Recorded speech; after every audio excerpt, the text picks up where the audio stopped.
People were calling us cafe. I'm like, we're not a cafe, we're a bar. Yeah, we thought you were a cafe. Nope. Yeah. Okay, let's start. First off, what's your name? Fiona. Just making sure it's going. Oh, let's just start that again. What's your name? Fiona.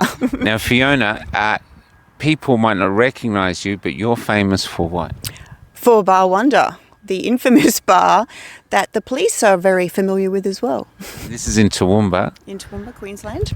And now a lot of people think it's a cafe, but it wasn't a cafe. No, it was a bar live music venue. We served a lot of food, so maybe that's why people thought it was a cafe as well. But no, we were a bar. Now, we down in Melbourne, what we saw was the police were trying to shut you down, and then the locals got outside like a wall of humans and stopped them coming in. That's at the last we heard. Can you fill us in of what got you to that stage? The mandates is what got us to that stage. So the 17th of December, the mandates came in, which meant you couldn't go to a bar unless you were vaccinated. We are an all-inclusive bar, so we said we're not going to do that. So we decided, I did a social media post leading up to it saying we're not going to be segregating, we're not going to be checking vaccination passes because it's none of our business. And so on the 17th of December, liquor licensing and the police turned up and warned us and said if you don't start checking, you're going to get a fine. And of course we didn't, and the next night they came back and we got our infamous $6,892 fine, which if people were following our social media, I took that little fine on a journey and put them in lots of situations. So after that Situations like what? He became a toilet roll. He became a coaster. He went to the beach. I saw the toilet. He went to the beach. He went everywhere. He had a really good time, a fine time. So I just wanted to make the most of it. And the whole reason I did that was to show the ridiculousness of this stupid piece of paper that's not worth the money, the paper it's written on. So I just thought, let's just have some fun with it. So after that, they came back a couple of days later to check our compliance again. And once again, we still weren't doing that. We were never going to do that. So they tried to close us down on the 23rd of December. There's footage that people have seen with police walking into the bar and escorting my partner out. But being defiant little shits, we reopened the next day, which was Christmas Eve, and that's where you saw the barricade of people. Now let's talk about that. We've just seen a few images. We're hoping you can supply some more. Tell us how that felt with the people lining up. Pretty amazing, actually. And it was basically, we just opened for business as usual. It's Christmas Eve. We opened at midday. And before you know it, we had about 400 people in the venue. And that's just how word got around. And it was the pro-choice community coming out to support us because they knew that we'd been closed down and we were just going to open anyway. And they just put themselves throughout the entire venue, and we knew the police were going to be coming, and so they had a human barricade out the front, and the police circled, and they obviously tried to come in, but you can't get past that many people, and so they didn't get in. But the way they get you is when they come visit you at night time. But before you go, how did that feel watching that barricade, knowing you were standing up for your principles and you got 400 of locals coming to support? Pretty bloody amazing. It was absolutely, I don't know, the feeling and the spirit of the people there. People were singing loudly, and it just felt like we had this solidarity that these people were here because they had the same belief as us. And they were also excited to be able to go to the bar because all the unvaccinated people come to our bar, and they were there going, whoa, we can be included here. So it was an amazing afternoon. I loved it. And I knew that as we were leaving, we were going to get in trouble later that night, and we did.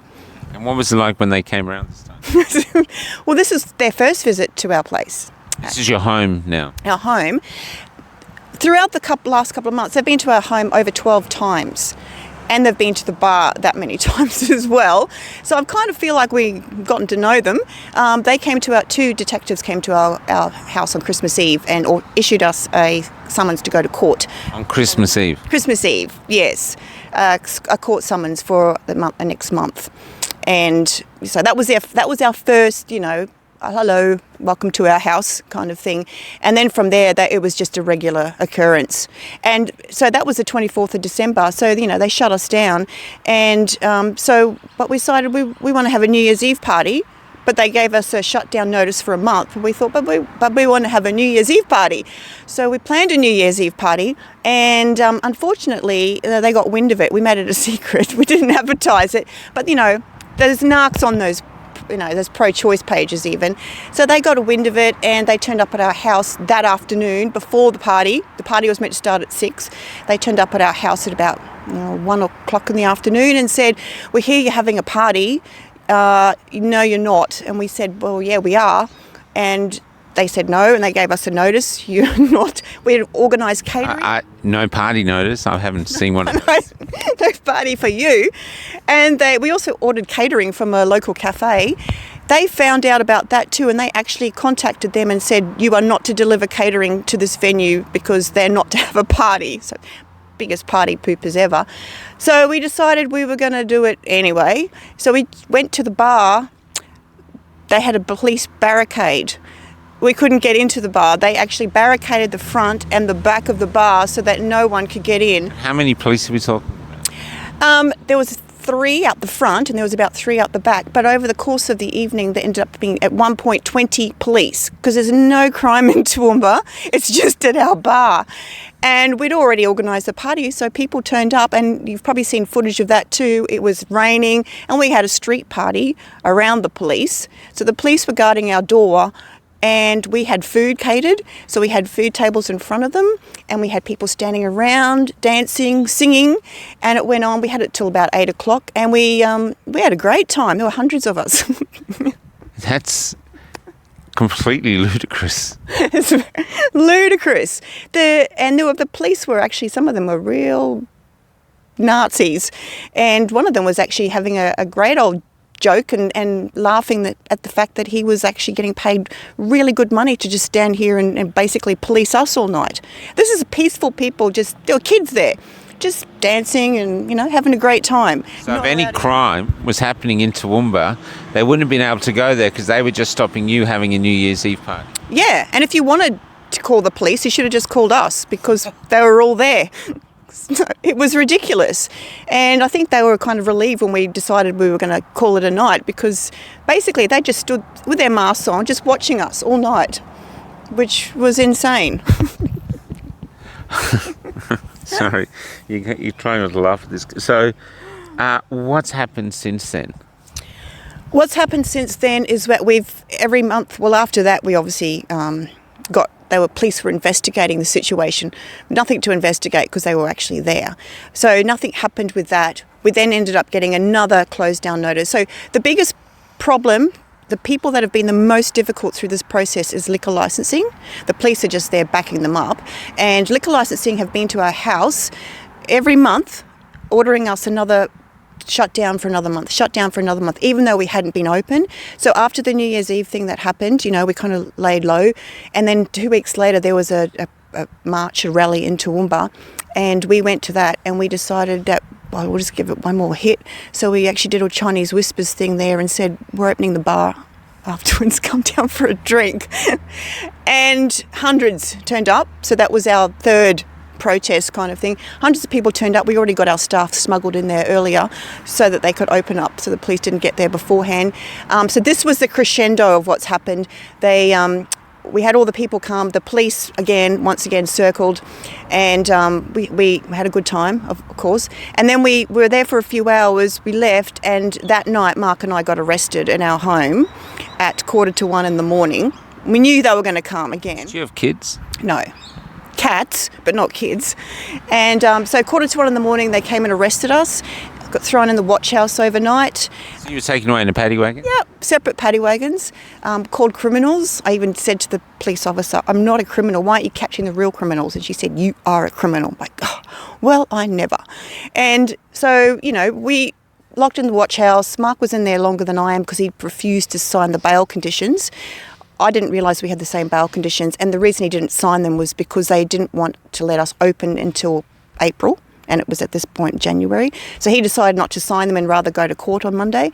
I didn't. I just needed to get out of there and see my cats. So I was like, well, whatever. And I worked from home anyway, so it didn't matter if I couldn't be there to open.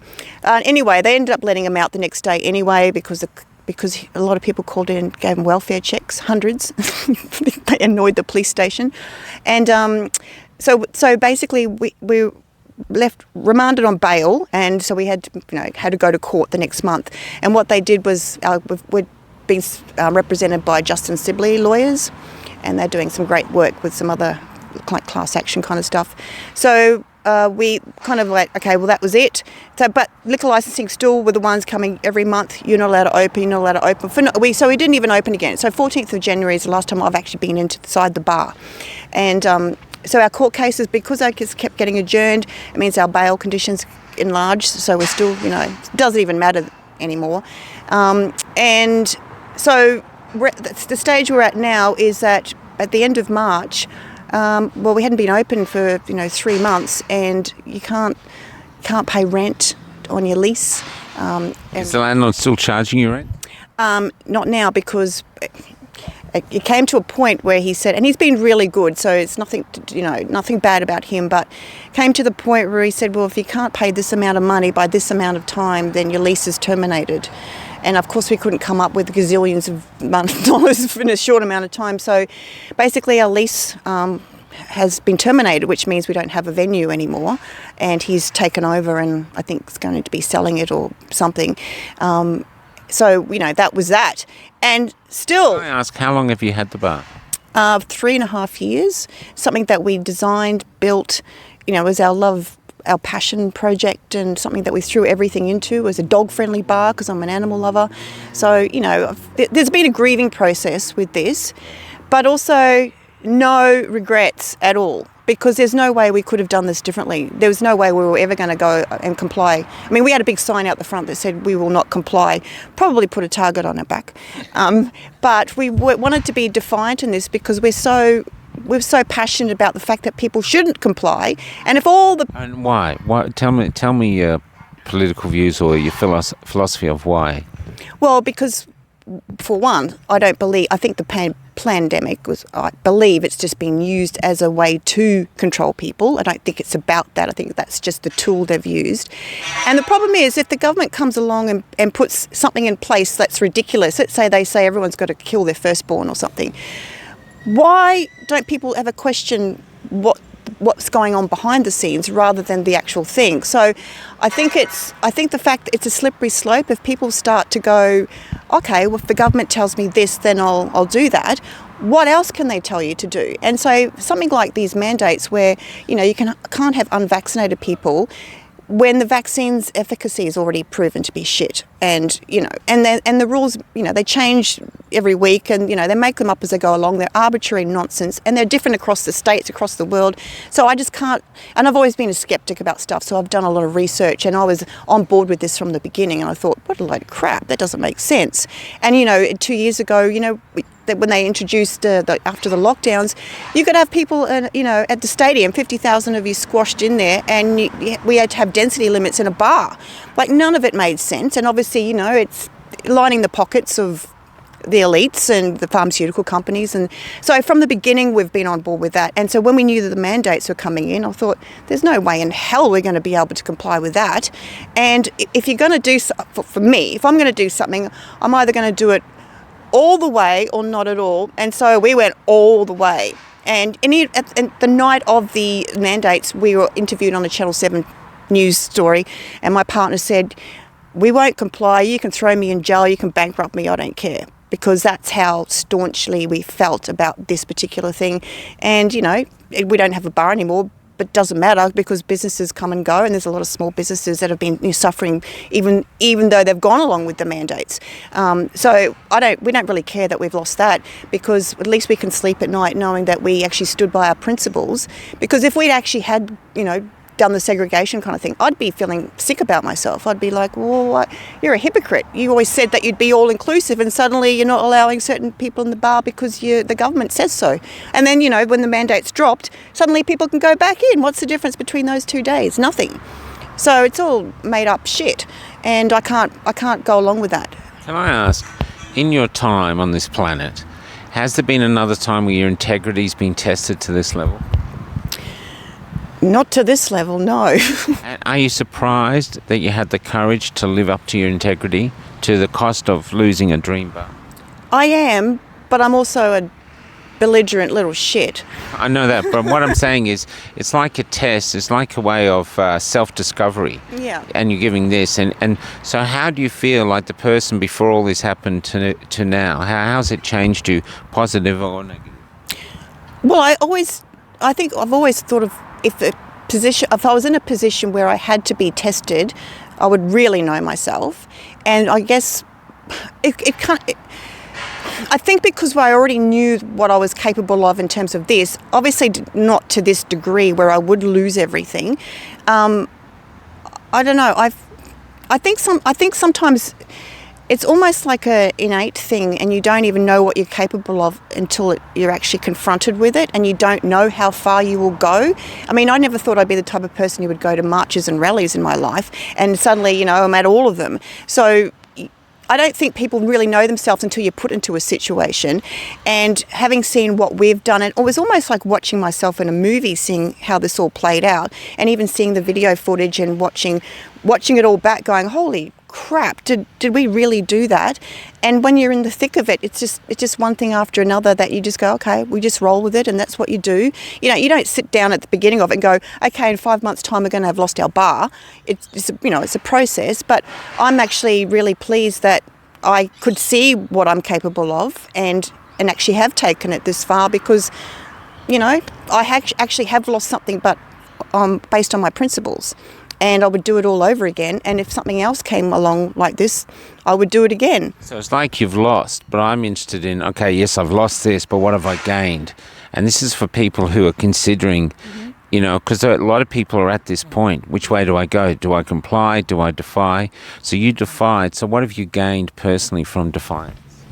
Personal satisfaction, and also that sense of, I know that just because a government is telling me I have to do something, I don't have that fear of authority. Like, I don't have any fear of police anymore because I've seen them so often. I think that's that unknown. Most of us don't want to have confrontation in our life because it's uncomfortable. And then, but if you actually do have it enough, you go, oh, well, I'm still alive. So what's the worst case scenario? I mean, for me, I always think of what is the very worst case scenario that could happen to me. Worst case scenario is death, jail, I don't know. But, death, well, I'll deal with that when it happens. But jail, I mean that's even a possibility if our court case if we don't win. 6 months jail is on the table there. Okay, well, that's what I was going to talk to you now. So this is what we're looking at now. Yeah, 6 months jail or $8,000 fine or something like that. And I've actually already reconciled it in my head to think, okay, if that's the worst case scenario, would I survive? Of course I would, because we survive things because we're survivors. And I think this has taught me to have more courage and not to worry about stuff, drop the small stuff and just go, okay, well, that's just another thing. We've got lots of debt and all that. Does it really matter? I mean, at the end of the day, and I think maybe why I'm in this situation too, is I've always, in terms of my hierarchy of needs, feeling free is at the top of it. And so when this happened, I just felt like, well, I will do anything to fight for that feeling of freedom and not feeling encumbered by something. And what the government's done to us is making us feel like we're in a little cage, and I can't deal with that. So I'd rather lose everything and be free to just do what I want to do and not have to live by these draconian rules. So, So Toowoomba's Che Guevara then? Yeah, sure. Is there anything else you want to say, or do you want after any assistance or anything? No, through all this journey, the thing that's actually helped us is the emotional support from people. So, through social media, social media is good and bad because you've got your revolting trolls on there as well. But the support that we've had from people all over Australia and all over the world, actually, that were calling me going, thank you for your courage. And a lot of other small businesses called me and were going, we were in the same situation. We're not flying the flag as high as you are, but we're not checking, So they're kind of doing it under the radar. If I could have had one wish through all this, I wish that the small businesses who wanted to stand up did, and we all did it together, because if we have mass non-compliance, we wouldn't be in this situation, you know. And not just businesses, just individuals in general. So that's a shame, I think. And, you know, there's some businesses going, I wish we had done that. And I understand everyone's in different situations. Some people don't, you know, I don't have children, so I don't have to worry about looking after family, that kind of thing. So I understand we're all got our unique situations. We just were in the situation where we went, no, stuff it, let's go for broke, literally. So, you know, but how's your partner? How's he coping? Yeah, he's good. You know, obviously we went through some stages of like, what the have we done? And then like, no, this is good. I mean, we've all been on an emotional roller coaster over the last 2 years, all of us in some capacity. So, you know, it's fine. But then you just kind of, you know, you go into a dark place and then you start seeing a little glimmer of light and going, no, you know what? We can make something out of this. And we don't know what's on the horizon. We don't know where we're heading, but I don't even care anymore. Basically, every day now just feels like, yeah, we've survived another day.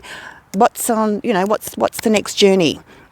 Well, in the gathering darkness, I think you're a lovely little light. Thank you.